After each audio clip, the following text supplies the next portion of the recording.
Hello friends, இன்றைக்கி நம்மளோட இந்த வீடியோவில் ரொம்பவே சாஃப்டான பன்னீர் எப்படி செய்யலாம் அப்படிங்கிறது பார்க்கலாம். இந்த பன்னீர் வச்சு நிறைய ரெசிபி பண்ணலாம்.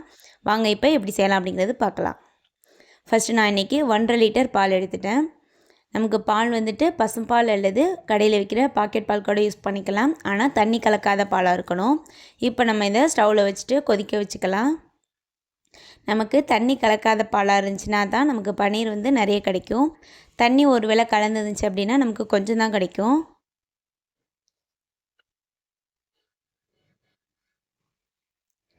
பால் நல்லா கொதித்து வரட்டும்.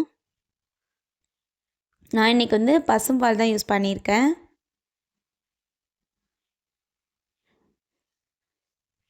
இந்த பால் வந்துட்டு ஒரு 2 நிமிஷம் நல்லா கொதிக்கட்டும்.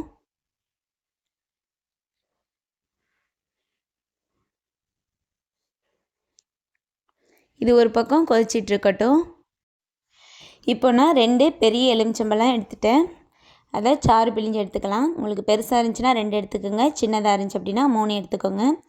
இப்போ நமக்கு பால் நல்லா கொதிச்சு வந்துருச்சு.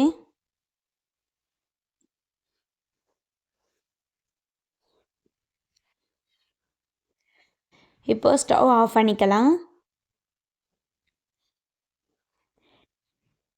எலுமிச்சம்பழம் சாறு எடுத்து இப்போ நம்ம மிக்ஸ் பண்ணணும். ஒரு ஸ்பூனாக கலந்து மிக்ஸ் பண்ணி விட்டுக்கலாம். இது மாதிரி லைட்டாக மிக்ஸ் பண்ணணும். இது மாதிரி ஒரு ஸ்பூனாக கலந்து லைட்டாக மிக்ஸ் பண்ணிவிட்டு நம்ம இப்போ வந்து பாலை திரைய வைக்கணும்.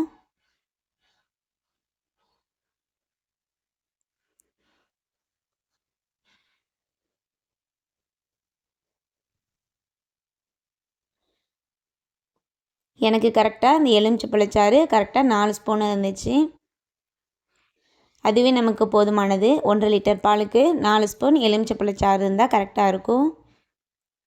இப்போ நமக்கு பால் திரண்டு வந்துடுச்சு.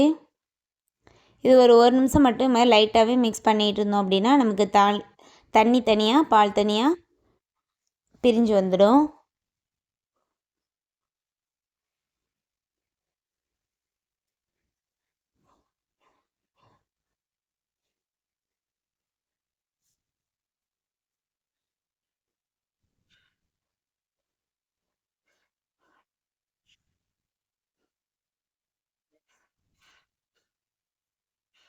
இப்போ நமக்கு நல்லாவே தண்ணி தனியாக பிரிஞ்சு வந்துடுச்சு. இந்த டைமில் வேறு ஒரு பாத்திரம் எடுத்துக்கலாம். இன்னொரு பாத்திரம் வடிகட்டுற பாத்திரம் ஒன்று எடுத்துக்கலாம். அதுக்கு மேலே லேசான ஒரு காட்டன் கிளாத் எடுத்துக்கலாம். காட்டன் கிளாத்து லேசாக இருந்துச்சுன்னா தான் நமக்கு பிழியும் போது தண்ணி வந்து நல்லா வெளியாகும். இப்போ நம்ம எடுத்து வச்சுருக்க இந்த தெரிஞ்ச பாலை வடிகட்டுறதுக்கு இதில் போட்டுக்கலாம். இதில் நார்மல் வாட்டர் ஒரு கிளாஸ் எடுத்துக்கலாம். ஏன்னா இந்த எலுமிச்சை பழத்தோட புளிப்பு டேஸ்ட் இருக்கும்.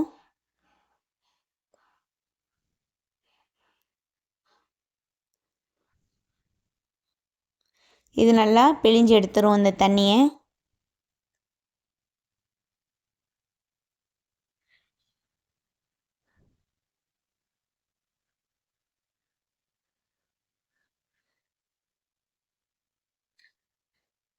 தண்ணி நல்லா பிழிஞ்சதுக்கப்புறம் இன்னுமே நமக்கு அதில் வந்து தண்ணி நிற்கும்.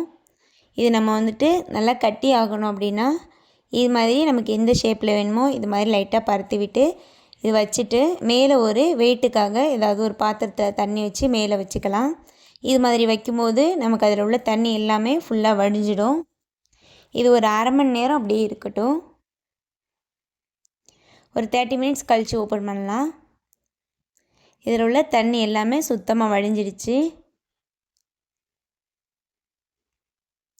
இப்போ நம்ம இதை ஓப்பன் பண்ணி பார்ப்போம்.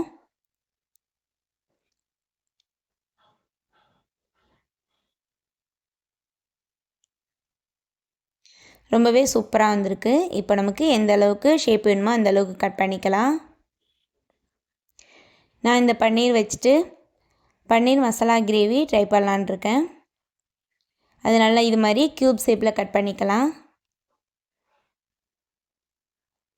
நமக்கு எந்த மாதிரி ஷேப் வேணுமோ அந்த மாதிரி கட் பண்ணி எடுத்துக்கலாம். நீளமாக வேணும்னாலும் நீளமாக கட் பண்ணிக்கலாம். இப்போ நமக்கு ரொம்பவே சூப்பரான சாஃப்டான பன்னீர் ரெடி ஆகிடுச்சு. இது செய்கிறது ரொம்ப ஈஸி தான். இது நமக்கு செய்கிறதுக்கு பாலும் எலுமிச்சைப்பழம் 2 மட்டுமே போதுமானது.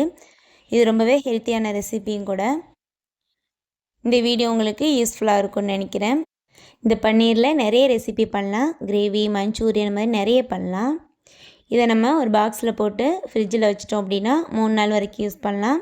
அதுக்கு மேலே நீங்கள் யூஸ் பண்ணோம் அப்படின்னா ஃப்ரீசரில் வச்சிடலாம். ஃப்ரீசரில் வச்சுட்டு தேவைப்படும் போது வெளியில் எடுத்து வச்சு யூஸ் பண்ணிக்கலாம். இந்த வீடியோ உங்களுக்கு யூஸ்ஃபுல்லாக இருந்துச்சு அப்படின்னா மறக்காமல் லைக் பண்ணுங்கள் அண்ட் சப்ஸ்கிரைப் பண்ணுங்கள். உங்களோட ஃப்ரெண்ட்ஸ் அண்ட் ஃபேமிலி மெம்பர்ஸ்க்கும் ஷேர் பண்ணுங்கள். அடுத்த வீடியோவில் இன்னும் ஒரு சூப்பரான ரெசிபியோடு மீட் பண்ணுறேன். தேங்க்யூ.